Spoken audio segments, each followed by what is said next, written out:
여러분 안녕. 자, 오늘은 드디어 커뮤니티에 예고했던 컨텐츠를 들고 찾아왔습니다. 신혼 부부들이 결혼할 때, 그리고 이제 커플들이 정말 꼭 필요한 내용, 그 내용을 저희가 오늘 좀 다뤄볼 건데요. 오늘 그래서 저희가 특별히 전문가분을 모셨습니다. 바로 배정환 교수님. 네, 안녕하세요. 네, 반갑습니다. 네, 반갑습니다. 저는 성교육 성상담 전문가고요. 세종대학에서 성과문화 강의하고 있습니다. 엄청 핫한 수업이라고, 굉장히 클릭 전쟁 되게 많은 수업이라고 들었거든요. 수강 신청할 때 막 불난다고. 네, 그렇다고 네. 하더라고요. 네, 그죠. 그 인기가 특히 옛날부터 굉장히 유명하셨는데 학교에서는 네. 그 유퀴즈 나가신 다음에 더 심해지셨다. 아무래도 유퀴즈가 유명한 프로그램이라 그렇게 유명한지 모르고 나갔어요. 아니 네. 그런데 좀 신기한 것 중에 하나가 성교육이라고 하면은 어렸을 때 학교에서 초등학교 몸에 대한 네. 얘기. 네, 초등학교 때 네. 이후로는 성교육을 들어본 적이 없거든요. 언제 들어봤어? 11살, 12살? 우리도 그때 초등학교. 성교육. 근데 아마 두 분이 들으신 내용이 다를걸요? 캐나다에서 내가 배웠고 네. 한국에서 어떤 식으로 하는 거야? 제가 아직 기억에 남는 성교육은 두 가지가 있는데, 하나는 어렸을 때 이제 그 그림 그리면서 이렇게 인체 과학 약간 생물학? 생물 배웠어요. 우리는 좀 달라. 좀 달라? 훨씬 현실적이죠. 좀 더 현실적이고 선생님이 약간 사랑 위주로 많이 가르쳤어. 나쁜 것 뭐 이렇게 도는 것도 아니고 사랑하는 사람이랑 이렇게 하는 그 행동이라고 제일 첫 번째 이렇게 배운 거였어요. 우리나라는 사고 치지 말라는 교육 많이 하죠. 무섭게 하는 거요? 무섭게보다 이제 어쨌든 원치 않는 임신을 하지 않도록 하는 예. 그런 쪽의 얘기를 많이 하죠. 저희는 그런 얘기도 안 들었어요. 월경 얘기? 여자가 어떻게 해서 임신을 하게 되는지 뭐 예를 들어 난자와 정자가 여성의 몸속에서 만나서 뭐 어떻게 과학. 수정이 돼서 그 과학 그 생물학적인 근데 진짜 그거. 궁금한 어떻게 만나는지. 어떻게 만나는지 안 가르쳐주세요.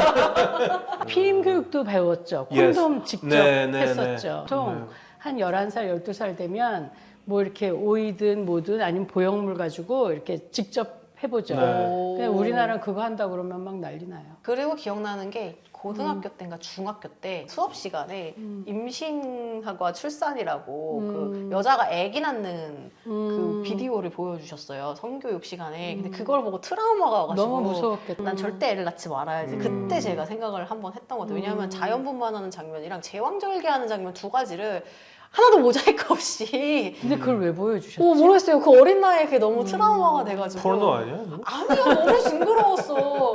우리는 선생님이 섹스하는 거 사랑하는 사람이랑 이렇게 하는 거고 그리고 내 와이프랑 자주 하는 이렇게 얘기했어. 내가 우리 표현하는 거예요. 내 사랑을 애정 표현이라고 하는 행동이라고 얘기했어요. 네. 진짜 접근이 다르네. 바라보는 시각이 다른 거죠. 그래서 이제 좀 의문이 드는 것은 성인도 성교육이 필요한 것인가? 사실은 그 외국에서는 성인 성교육 별로 없어요. 성인 성교육 들어보지 못했죠. 잘 아니요. 못 들어봤잖아요. 어른 사람 되면 이미 다 그렇죠. 알고 있지 않아요? 그러니까 우리나라는 두 가지인 것 같아요. 그 제가 독일 갔을 때 내 친구한테 물어봤어요. 여기는 어른 성교육 어떻게 하냐 그랬더니 어른 성교육 안 한대. 그래서 물어보니까 고등학교 때까지 너무 잘하기 때문에 그거 가지고 사는 거고 그리고 무엇보다도 10대 사랑도 하고 섹스도 하잖아요. 근데 우리나라는 10대는 금욕이거든요. 그러니까 10대는 하면 안 돼. 이렇게 얘기를 하니까 어른 돼 갖고 전혀 아는 게 없고 그리고 또 학교에서 성교육을 그렇게 잘하는 편이 아니고 제가 이제 만나는 애들은 거의 대학생들이잖아요. 학교에서 만나는 애들은. 근데 얘네들은 정말 뭘 몰라요. 그리고 포르노로 알고 있어서 잘못된 지식을 너무 많이 알고 있는 거지. 내 거랑 다르대? 뭐 이런 거 때문에 강박을 가진 사람도 많고 잘못된 거를 바로 알려주는 게 요즘은 그게 더 어려워. 외국에서 좀 더 젊을 때 이렇게 솔직하게 이렇게 가르치는 거예요. 너무 실딩하면 혼자서 뭐 인터넷에서 그렇죠. 이상한 것도 보고 그것도 문제인 것 같아요. 그러니까 성을 금기로 가르치면 죄책감이 생기거든요. 죄의식 하면 안 된다라는 생각이 생기는데 그게 이제 강박이 되거든요. 좀 이상한 쪽으로 갈 수 있고 그래서 성을 너무 사회에서 금기로 막 억누르면 사회가 좀 변태 같아져요. 난 우리 사회가 지금 그렇다고 생각해. 예. 사실 그러다 보니까 커플 또 이제 부부 관계에서도 되게 이런 맞아요. 부분이 중요하잖아요. 근데 생각해 보면은 사실 우리나라에서는 그 커플들이나 부부 사이에 일어나는 이 성에 관련된 문제는 어디서 이렇게 터놓고 얘기할 만한 데나 상담할 만한 들을 데가 때가 없죠. 네, 그런 네. 이야기를 들을 만한 네, 곳이 들을 사실 데가 없죠. 그래서 뭐 없는 것 같아요. 지금은 그래도 좀 덜한데 예전에는 포르노를 보고 신혼여행을 갔다는 거예요. 왜 내가 경험이 없어. 남자가 경험이 없는데 친구들한테 그 나이에 물어보기가 좀 너무 그렇고 그러면 이제 포르노를 보고 그대로 한 거죠. 그래갖고 신부한테 막 이런 식의 결혼 안 하겠다 막 이래갖고 실제로 그런 갈등으로 온 사람들도 있어요. 잘못된 정보는 너무 많고 또 너무 왜 과장된 정보는 많은데 올바른 정보가 별로 없는 거죠. 그래도 요즘은 책이 좋은 것들이 많이 나와서 좀 읽어보면 좋을 것 같아요. 아, 책을 조금 읽어보면 도움이 되더라 이런 부분에 있어서. 근데 또 그것도 가서 얘기하면 어떤 때 서랍에서 꺼내주기도 해. 아, 밖에 진열이 안 돼 있어요, 책이. 서랍에서 꺼내줘. 서랍에서 꺼내주는 책. 알겠습니다. 그럼 요즘에 좀 이렇게 저희처럼 뭐 결혼하는 커플이라든지 혹은 오히려 더 되게 오랫동안 이제 네. 살고 있는 그런 부부들에게도 성교육이 굉장히 그래도 요즘은 우리나라에서 예비부부 교육 많이 시켜요. 아, 그래요. 예전에 저도 한 20년 전에 예비부부 교육을 했거든요. 그래서 이제 정말 성교육을 해본 적이 없으니까 이제 처음부터 가르치는 거죠. 여자의 성생리, 남자의 성생리, 그리고 성심리가 어떻게 다른지, 어떻게 관계를 잘 맺어야 되는지, 섹스라는 게 뭔지, 그리고 뭐 오랄 섹스나 이런 것들 다 얘기해주고 체위도 보여주고. 한 번도 살면서 들어본 적이 없네. 우리 학생들은 지금 어떻게 그거 가르쳐줘요. 가르쳐요? 근데 궁금해. 슬라이드 보여주죠. 슬라이드. 슬라이드 슬라이드로 보여주고. 뭐 시범 뭐 이런 거 이런 거. 시범하면 안 되죠. 오케이. 시범은 아니고 보여주고 시각 그리고 자료로. 그 뭐 피임 도구 같은 것도 다 보여주고 우리 보통 보면 피임도 두 가지밖에 모르거든요. 애들이 거의. 그러니까 뭐 피임약, 경구용 피임약도 또 응급 피임약을 무슨 뭐 소화제처럼 먹는 애들 너무 많아요. 그리고 이제 콘돔. 이렇게인데 사실 종류가 여러 가지가 더 많잖아요. 근데 우리나라 여자들이 몸에다 못 넣는 걸 되게 좀 어려워하는 것 같아. 그래서 좀 더 자세하게 가르쳐 주는 편이에요. 사실 저희가 처음에 교수님한테 그 컨택을 했던 이유 중에 하나는 저희가 이제 또 신혼 이제 부부 생활을 앞두고다 보니 이런 이제 신혼들은 어떤 상담을 좀 받는 게 좋을까라고 연락을 처음에 드렸었잖아요. 두 사람 잘할 것 같고 일단 저는 그 앵강님이 캐나다에서 배웠을 거라고 생각했어요. 워낙 이제 외국은 근데 사실 미국 같은 데는 보수적인 데는 좀 안 하고 근데 캐나다나 뭐 이런 유럽 같은 데는 좀 많이 하는 것 같더라고요. 이렇게 체계적으로. 그래서 뭐 피임법이라든지 이런 거 좀 잘 알고 있을 거고 그러니까 뭐 그런 피임이나 이런 거에 대한 걱정 없을 것 같고 일단 뭐 건강하고 성을 좀 되게 긍정적으로 생각하니까 뭐 성욕이나 이런 차이가 있으면 말을 좀 그렇지 않아요? 아니 근데 뭐 꼭 굳이 그거를 떠나서 그러니까 뭐든 조금 본인이 말하고 싶은 게 있으면 가감없이 되게 거침없이 솔직하게 말하는 편이라서 저 같은 경우에는 나는 이제 또 한국에서 자라 한국에서 난 이 토종 한국인이다 보니까 특히 굉장히 보수적인 세대를 거쳐서 살아온 그 세대잖아요. 그러다 보니까 저는 솔직히 그런 부분에 있어서 오픈해서 말하는 거는 되게 근데 어려워요. 이렇게 어느 쪽이든 한쪽이 자연스럽게 얘기하면 좀 낫죠. 그래도 그나마 한쪽이 근데 내가 이렇게 아무렇지 않게 그치. 말하니까. 내가 이렇게 얘기했는데 저 사람 어떻게 생각할까? 내가 밝히는 거로 생각할까? 뭐 그렇죠. 이런 것 때문에 못 할 수 있는데 맞아요. 이렇게 한쪽에서 자연스럽게 되게 네. 그리고 긍정적으로 거의 다 얘기하죠. 얘기하면 처음에 너무 조금 당황했죠. 그치 당황했죠. 당황했죠. 이게 이렇게 오픈해놓고 근데 톡하는 오히려 그거 더 좋지. 그러니까 확실히 한 사람이 아무렇지도 않게 얘기를 하니까 조금 이제 그쵸. 그 뭔가 마음이 무거운 좀- 마음이 그치. 좀 이렇게 내려놓고 말할 수 있게 되는 커뮤니케이션. 섹스는 정말 커뮤니케이션이에요. 그래서 그 우리가 왜 대화를 말로 하는 것보다 더 오해가 없는 게 사실은 섹스라고 생각해요. 이건 몸으로 하는 거기 때문에 뭐 거짓이면 더 빨리 느끼고 아니면 뭐 더 행복한 것처럼. 근데 이 말로 할 때는 우리가 쓰는 단어도 사실 똑같지 않거든요. 똑같은 단어 쓰는 것 같아도 특히 형용사는 굉장히 서로 다를 수가 있어요. 그래서 이 뉘앙스가 맞기가 굉장히 어려운데 몸은 뭐 대부분 비슷하고 몸을 쓰는 방식도 비슷하기 때문에 우리가 더 친밀감, 결속감을 이루는 데는 더 좋은 소통에 도운 것 같아요. 정말 좋은 커뮤니케이션이죠. 남녀 간에 이렇게 중요한 커뮤니케이션이라고 말씀을 하셨는데 한국 사람들이 의외로 부부가 돼서 아이를 같이 양육하다 보면은 한 40대 이후부터는 성생활을 안 하시는 분들도 그러니까 이게 중요하지 않다. 40대 이후에 그렇게 하는 집이 어딨어. 그게 더 이상해. 변태 아니야? 약간 이렇게 생각하시는 분들이 굉장히 그러니까 많으시더라고요. 그냥 나는 그 농담이 없어져야 된다고 생각하는데 가족끼리 그걸 왜 어떻게 가족끼리 해요? 그러는 거 아니야? 그러면 물어봐야 돼. 그럼 가족 아니고 누구랑 하시게요? 이렇게 물어보면 그러면 그 말이 어떤 의미인지 알게 돼요. 네. 근데 그 말을 그냥 농담처럼 막 하니까 이거는 정말 외도한다라는 얘기나 똑같은 거잖아요. 그쵸. 난 사실 그 대목에서 앵강님한테 묻고 싶었던 게 캐나다에서 부부간에 섹스가 없어지면 어떻게 하죠? 그런 얘기 들었어요. 다시 처음에 만났을 때처럼 다시 뭐 데이팅 하는 것처럼 이렇게 해요. 뭐 예를 들면 옛날처럼 뭐 좋은 디너 뭐 멋있게 입고 뭐 댄싱 뭐 그 이렇게. 일반인들도 그렇게 해요? 네, 그 뭐 무슨 다. 어떤 그 조언 같은 게 아니에요? 예, 조언 같은 거, advice 같은 거 해요. 관계는 훨씬 더 약간 건강하게 하고 그쵸. 훨씬 더 가깝게 close하는 거, 약간 영혼 서로 이렇게 커넥션하는 거 같다고. 근데 대화만 하면 뭔가 그 한도 있다고 생각해요. 섹스까지 이렇게 하면 그럼 훨씬 더 약간 intimacy하고 가깝게 만들 맞아요. 수 있는 방법인 결속감도 것 같아요. 느껴지고 나를 괜히 불렀어? 자, 그러면 아까 말했던 사연들을 받아서 한번 얘기해 볼게요. 왜냐면 우리는 별로 얘기할 게 없대. 안녕하세요. 연애 4년차 30대 중반 커플입니다. 결혼 약속한 건 아니지만 최근 얘기도 좀 하고 이대로 간다면 자연스럽게 결혼할 듯합니다. 다만 몇 가지 걸리는 부분이 있습니다. 저희는 성격이 달라도 너무 다릅니다. 대화법도 다르고요. 몇 가지 예를 들면 첫 번째로는 데이트 약속을 안 합니다.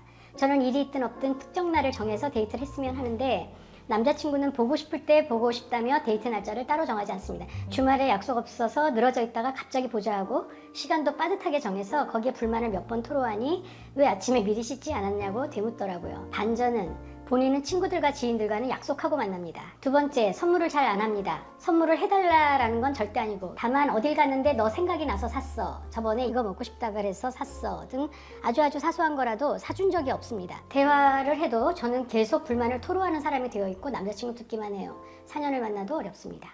네. 첫 번째 사연. 4년 동안? 4년째 연애 중이신 동독이님 지금 결혼을 이 남자와 앞두고 있는데 약간 성격적으로 뭐 조금 이렇게 뭔가 맞지 않는 부분이 살짝 있어서 이 남자 계속 만나서 결혼까지 가도 될까 고민하는 타이밍인 것 같아요. 남자분이 자기 중심적이다라는 생각을 해서 어쨌든 여자친구가 나는 약속을 잡아줬으면 좋겠다.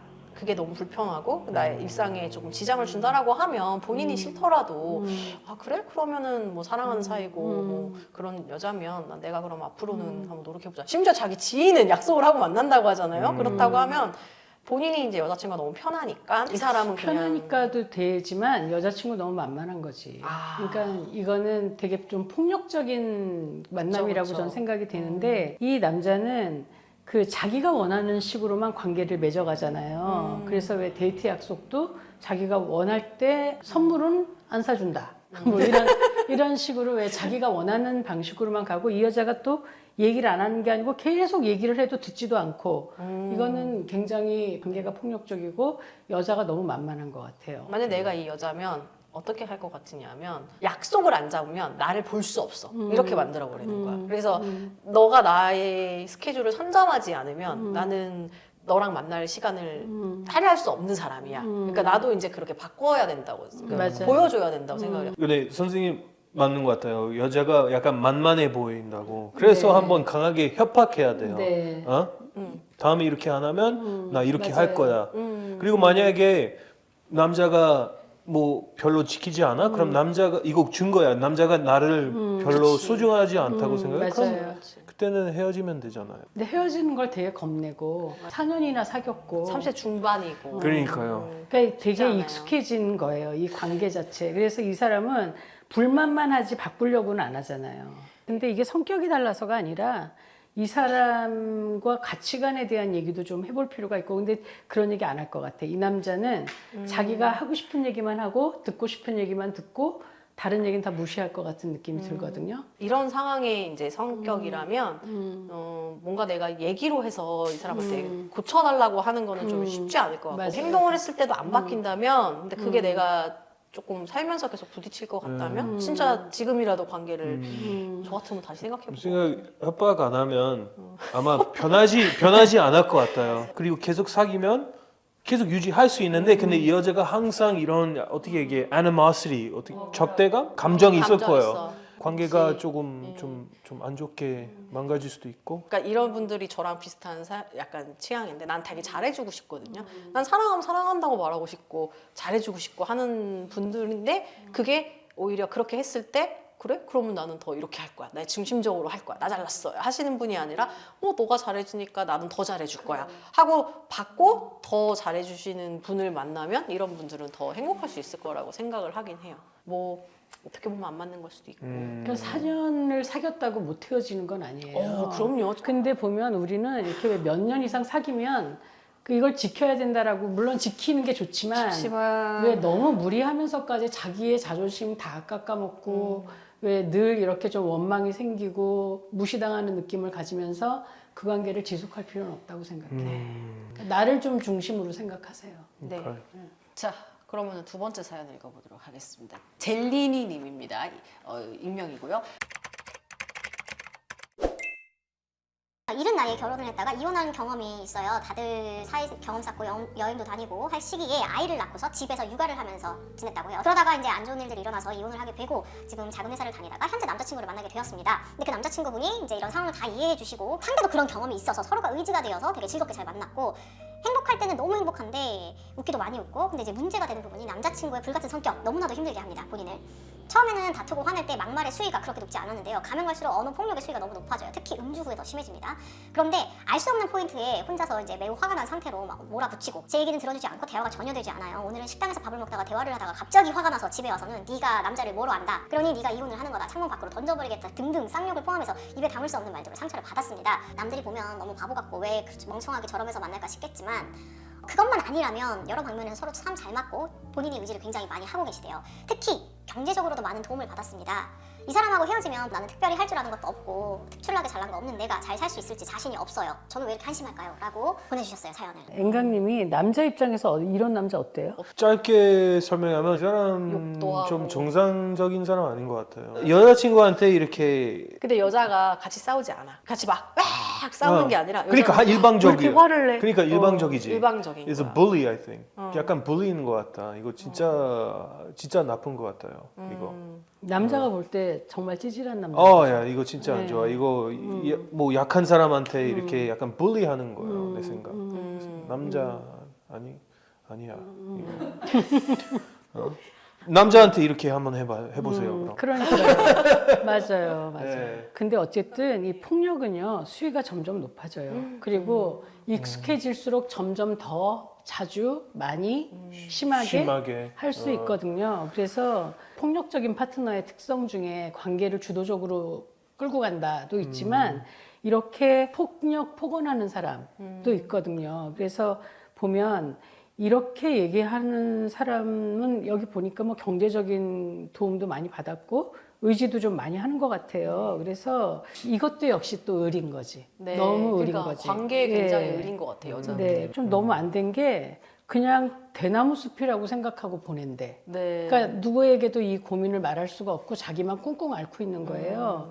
근데 이렇게 왜 어디서 화가 나는지 포인트를 모르는 거예요. 갑자기 화가 나고. 네, 맞아요. 그리고 그럼 항상 불안하겠죠. 예, 그리고 뭐 왜 화를 내는지 잘 모르고 너무 자주 화를 내고 이러면 이 사람 나중에 불안해서 못 살아요. 네. 불안장애 생긴다고. 그래서 저는 이분한테 의지하지 말고 지금 나이도 젊은데 그리고 남자가 보호민 시대는 이제 지났어요.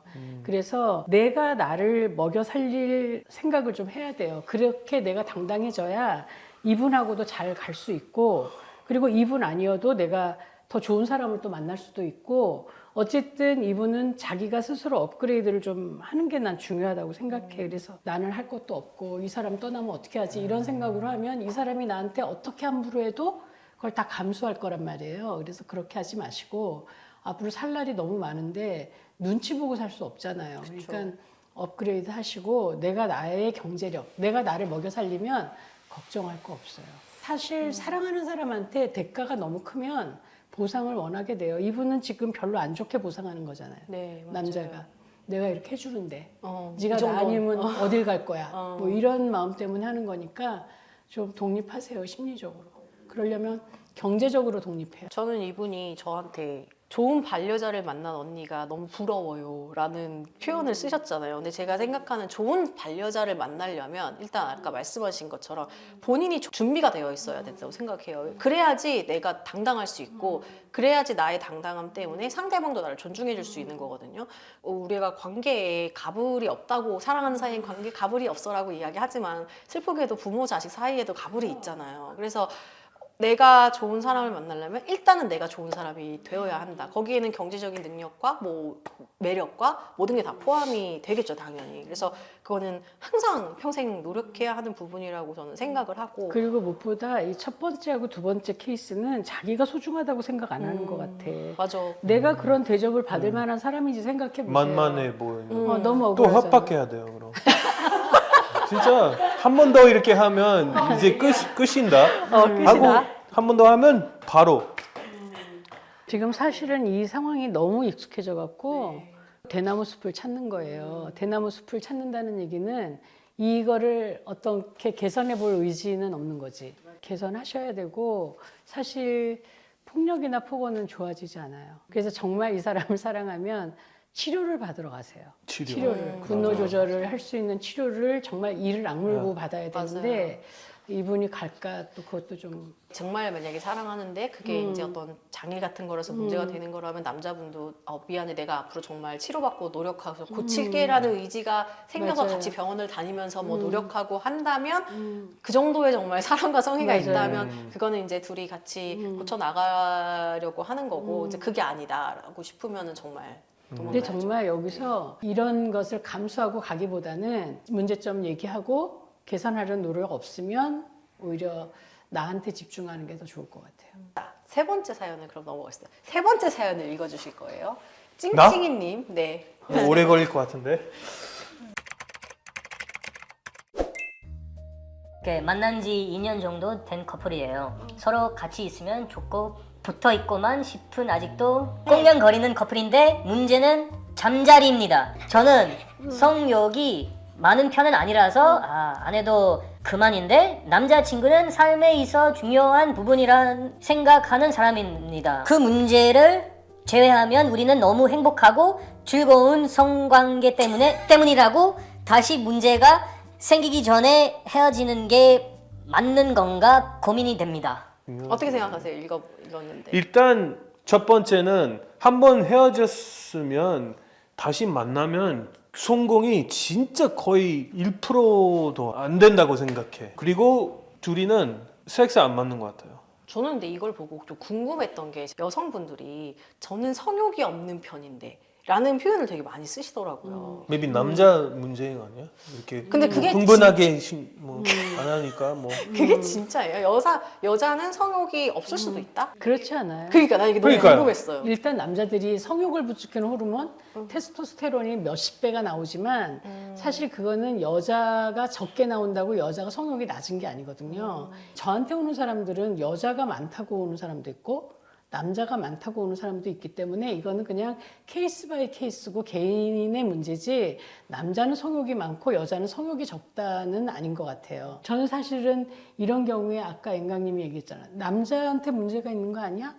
나는 그런 것도 요인이 있다고 생각해요. 왜냐하면 좋은 섹스 경험을 별로 못하면 재미가 없지. 취향 스타일 다를 수도 그러니까 있잖아요. 뭐. 남자들이 일방적으로 삽입만 한다. 애무를 많이 안 한다. 그러면 여자들은 흥분이 되기도 전에 남자는 이미 준비가 된 상태에서 시작을 하잖아요. 여자는 그 남자 정도의 준비가 되려면 한 20분 정도 애무가 필요하단 말이에요. 물론 이제 이거는 좋은 섹스를 많이 경험하면 이 시간은 점점 짧아져. 그리고 왜 지난번 섹스가 너무 좋았으면 요번에는 또 플러스 알파 기대하는 게 있는 거야. 지난번도 너무 좋았는데.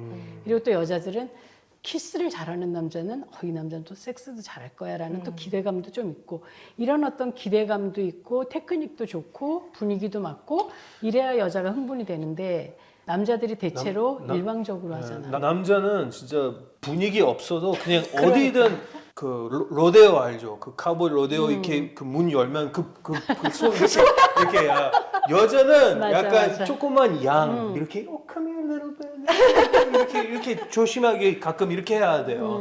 그래서 맞아요. 그거는 좀 다른 점인 것 같아요. 앵강님은 조금만 교육받으면 제가 수지자로 쓸 수 있을 것 같아요. 지금 굉장히 준비가 잘 돼 있어요. 어쨌든 이분은 그래서 다 좋은데 만약에 그게 문제라면 뭔가 둘이 궁합이 안 맞을 수도 있으니까 뭔가 서로 할 때 서로 좋은 포인트를 못 찾은 것 같아요. 근데 이런 사람들이 왜 헤어졌다 만났다 하는 경우가 많은데, 문제 해결 안 되면 또 헤어져, 분명히. 그렇기 때문에 이렇게 헤어질 정도로 이게 문제가 있다 그러면 얘기해보고, 그리고 정말 아니면 헤어지고, 그리고 안 되면 다시 만날 필요가 없는 거예요. 그 문제를 제외하고 우리는 너무 행복하고 즐겁다고 그랬는데, 그랬으면 헤어졌을 리가 없잖아요. 너무 행복하고 즐거운데 그쵸. 섹스만 없으면 즐겁고 행복해. 그러면 섹스를 제외하면 되는데 남자친구가 안 헤어질 된대. 정도로 중요하게 생각을 하는 거니까 서로 하여튼 좀 노력을 하시고, 그래도 계속 관계는 유지하고 싶고 섹스 문제를 좀 풀고 싶으면 전문가한테 오는 것도 방법이에요. 마지막 사연이 부부인데 살고 있다가 이제 아이를 낳고 성생활이 줄어들어서 고민인 사연이 두 가지가 있었습니다. 첫 번째 사연과 두 번째 사연, 하나는 밍밍님, 하나는 레오만님인데요. 이건 여자분이 남겨주신 거고 하나는 남자분이 남겨주신 거라서, 그래서 그 부분이 조금 이제 남자 쪽 여자 쪽에서 이제 고민이신 분들이 양쪽에 있어서 좀 사연이 재밌어요. 아이돌 낳고 키우다 보니 성생활이 자연스럽게 줄어들게 되었어요. 저희는 오래 연애하고 결혼했고 사이도 남부럽지 않게 좋은 상황이에요. 근데 이제 마음속 깊은 얘기도 편안하게 꺼내놓을 수 있을 만큼 서로 가까운데, 생각해보면 성생활에 대해서는 서로 대화해본 적이 없어요. 최근에 아이들이 이제 수면분리가 됐대요. 난 재점화를 하고 싶어요. 장기적으로 서로 원하는 성생활에 대해서도 이야기를 좀 이제 자연스럽게 얘기 나누면서 시작하고 싶은데 어떻게 해야 될까요? 방법을 좀 알려주세요 라고 남겨주셨고요. 남성분이 남겨주신 건데, 이거는 갑자기 아이가 생겨서 2021년에 결혼을 하셨고요. 아이는 잘 크고 있지만 결혼이 2년 차잖아요. 그런데 부부관계가 한 달에 한 번 할까 말까 라서 너무 힘들대요. 혈기가 왕성한데 맞벌이에 육아 살림에 아기 엄마가 이제 부인 되는 분께서 서울로 출퇴근이 굉장히 힘들대요. 육아를 또 하다 보니까 분위기 잡기가 힘들어요. 그리고 이런 상황이다 보니까 사실 둘째 생각을 안 하고 계세요. 그래서 요즘은 여성분들이 또 뭐 40대 돼도 아기 낳는 경우도 많잖아요. 그래서 임신이 될까봐 조금 또 성관계를 피하는 부분도 이제 여성분 입장에서는 있는 것 같고, 이래저래 고민입니다 라고 남겨주셨네요. 이런 두 가지 사연. 결혼하셔서 지내면서 이제 성관계를 조금 안 하게 되어서 고민이신 분들의 사연입니다. 근데 사실 또 궁금한 것 중에 하나가, 되게 많은 부부들이 그 안 하는 이유 중에 하나가 피곤해서 안 한다라고 피곤해서 이야기를 안 하죠. 하잖아요. 근데 그게 그만큼의 피곤함을 그러니까 하나요? 그러니까 그만큼 부담이 있다라는 거죠. 서로 부담이 만족시켜야 되고, 왜 나도 움직여야 되고. 그러니까 꼭 몸적인 체력일 뿐만이 아니라 전반적인 스트레스가 그거에 있는 관한 거죠. 뭔가의 네. 섹스는 조금 하려면 또 분위기도 잡아야 되고 뭐 그렇게 이런 너무 일처럼 하는 거죠. 또 우리 남편들이 요즘 또 교육이 좀 그쪽으로 되다 보니까 분위기를 잡아야 되고, 너무 일방적으로 하면 안 되고 막 이러니까 또 생각할 게 많아지는 것 같기도 해요. 그래서 그런 부분에서는 좀 즉흥성도 필요하고, 저도 그 말 많이 물어보거든요. 피곤해서 못합니다. 되게 많이 그 얘기 하시더라고요. 이러면 그럼 뭐 한 시간쯤 하세요? 이렇게 아이 뭐 한 15분 하죠. 이렇게 얘기한다고. 근데도 못하는 이유는 내가 뭔가를 막 해야 되잖아요. 눈치 봐야 되고 잘하나 못하나. 근데 사실 유튜브 같은 거는 그냥 보고 그냥 낄낄거리고 그쵸, 웃다가 그쵸. 자면 되니까 그런 면에서 점점 안 하게 되는 것 같아요. 그래서 이제 정말 하고 몸도 개운해지고 푹 자고 이런 어떤 좋은 효과를 많이 보면 그렇게 하게 되겠지만, 뭐 했는지 잘했는지 못했는지도 모르고 그냥 사정한 느낌만 있고, 또 여자는 나는 아직 흥분도 안 했는데 그냥 자기 먼저 끝내버리고 이러면 그걸 또 하고 싶지 않을 것 같아. 피곤하면 그냥 자자 이러고 싶겠지. 아기가 있으니까 점점 안 하게 되는 것 같아요. 여자 너무 피곤하다 그러고 또 서울로 출퇴근하고 그러니까 그냥 좀 당분간은 왜 이렇게 좀 정해놓고 하시는 것도 좋을 것 같아요. 조금 토요일 날 규칙적으로 뭐 이렇게 좀 내가 쉴 수 있는 날을 주말에 좀 해서 좀 둘이 그게 좋다라는 걸 느낌도 하게 될 테니까 그래서 뭐 너무 분위기 잡질 않아도 그냥 좀 깨끗한 환경에서 애들 일단 자야 돼. 그렇죠. 근데 우리나라 애가 애들은 있으면 너무 늦게 재워. 그리고 이분은 조금 피임을 다양하게 있는 방법 중에서 조금 네. 적극적으로 하고서 그러니까 나한테 맞는 피임법이 뭔지 좀 산부인과 가서 상담을 좀 하시면 더 좋을 것 같고 요즘 보면 고령 임신이라서 걱정돼서 안 하겠다는 사람이 많더라고. 요즘은 의학도 되게 발달했고 충분히 관리를 잘 받으면 자기도 몸 건강하게 하면 고령 임신도 걱정할 필요가 없어서 뭐 그것 때문에 걱정은 안 하셨으면 좋겠다는 생각이 들죠. 그럼 이제 요 부부 같은 경우에 사실 결혼과 함께 아기가 시작됐잖아요. 그런 부분들은 솔직히 성생활 계속 이어나가기가 새롭게 신혼을 시작하는 마음으로 일단 로맨스를 좀 쌓아야 돼요. 지금 애기한테 집중하고 있을 거기 때문에 일상에서 아내한테 잘하는 게 전이. 애정 통장에 적립하는 거잖아. 맞아. 나를 위해 주는구나, 맞아, 나를 맞아, 아껴주는구나 이런 걸 느끼게 평소에 해주면 분위기가 좀 좋아지면서 맞아요. 그때부터는 그리고 이제 아기가 지금 한 2살 정도 됐나? 그래서 아기를 딴방으로 이렇게 왜 분리. 요때쯤이면 아직 무서워하지 않아요. 그래서 엄마가 아빠가 잘 때까지만 옆에 있어주고 그 불 끄고 나오고 언제든지 부르면 간다라는 걸 알려주면 오히려 왜 7살 정도 넘으면 떼어놓기가 어려워요. 자, 그래서 마지막 사연 같은 경우는 이제 이렇게 좀 솔루션을 주셨는데요. 사실 육아를 함에도 불구하고 좀 이렇게 분위기를 이제 서서히 잡을 필요가 좀 있다고 하셨고 체력적인 부분은 또 제가 생각해도 그렇더라고요. 체력은 그 큰 에너지를 요하는 거가 아니니까 사실은 좀 부담을 좀 서로 덜어야 될 것 같아. 뭔가 거창한 의식을 하는 건 아니잖아요. 그래서 좀 부담을 덜고 평소에 애정 표현을 많이 맞아요. 해라. 그리고 그 섹스를 꼭 삽입이라고만 생각할 필요가 없잖아요. 그쵸. 사실은 섹스는 손만 잡고 잤어도 너무 좋으면 섹스고, 그리고 뭐 이렇게 포옹만 하고 잘 수도 있고, 그리고 뭐 꼭 삽입이 아니어도 패팅만, 애무만 잘하고 자도 그쵸. 사실 애무에서 끝나진 않겠지만 그렇게만 해도 너무 좋았어라고 하면 좋은 거니까 왜 굳이 막 삽입해야 돼, 그쵸. 사정해야 돼 이렇게 막 생각하지 말고 좋으니까 만지고 만지면서 안고 그리고 이때는 사실 섹스리스를 좀 벗어나려면 수면 바지 입지 말아야 돼. 수면 바지. 곰돌이 같은 바지. 좀 더 섹시한 거 입으면 예. 좋을 것 같아요. 예, 왜 아기가 본다고 겁나서 못하는 경우는 많아. 애기가. 아기가 보면 어떻게 하지? 그런데 사실 아주 옛날에는 한 방에서 한 다 방에서 다 잤어. 잤어요. 한 이불 다. 맞아, 옛날에 어렸을 때. 그러면서도 동생들은 계속 태어났어. 그렇죠? 맞아. 그렇기 때문에 그냥 이걸 자연스럽게 어우, 생각하면 어떡해. 오히려 엄마 아빠가 그로 인해 사이가 좋아지면 아이 교육에는 훨씬 더 안정적이죠. 안정적인 예. 걸 그래서 줄 엄마 수 아빠가 있겠네요. 서로 좋아하는 모습을 자꾸 보여줘야 얘도 나중에 좋은 배우자가 될 수 있어요. 사랑은 말로 배우는 게 아니에요. 그쵸. 보여주는 거지. 그냥 보여줘. 예. 그렇다고 합니다. 오늘 이렇게 해서 그러면 되게 다양한 사연도 좀 들어보고요. 조금 도움이 되는 만한 이야기들도 많이 들어본 것 같습니다. 생각해보니까 되게 중요하네. 오빠 말이 많네. 중요하지. 그리고 남자 여자를 만날 때도 이제 연애 상담도 오늘 조금 해봤잖아요. 그래서 굉장히 서로 관계에 갑을 관계나 이런 것들이 있을 수도 있다. 하지만 중요한 거는 나 자신의 중심이 가장 중요하더라. 모든 관계에서. 그래야지 이렇게 흔들리지 않는 것 같아요. 좀 이기적으로 사실 필요가 있어요. 나만 생각하는 건 아니지만 나를 버려서는 안 된다는 거예요. 사랑하는 사람도 내가 있어서 사랑하는 거고 그렇기 때문에 왜 나를 이렇게 내려놓고 너무 의뢰 관계로 가스라이팅 당하는 걸 알면서 그렇게 가진 않았으면 좋겠어요.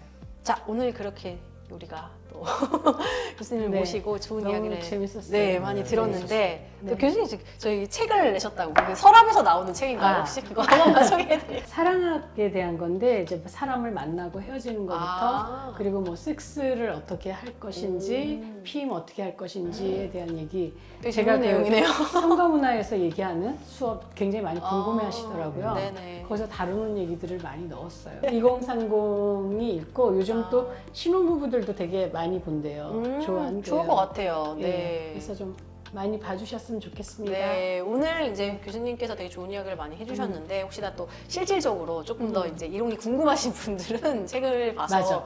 읽으시면 될 것 같아요. 네, 여기 이제 단계별로 잘 적혀 있다고 하니까 오히려 오늘 성인들에게도 성교육이 필요하구나라는 거를 다시 한번 제가 느끼게 되었습니다. 여러분들이 기대하셨던 내용들이 많이 나왔을는지 모르겠네요. 그래서 많이 도움이 되셨으면 좋겠고 궁금하신 내용들은 나중에 또 댓글로 많이 달아주시면 답변을 드리도록 할게요. 자, 여러분 그럼 오늘부터 안녕. 안녕.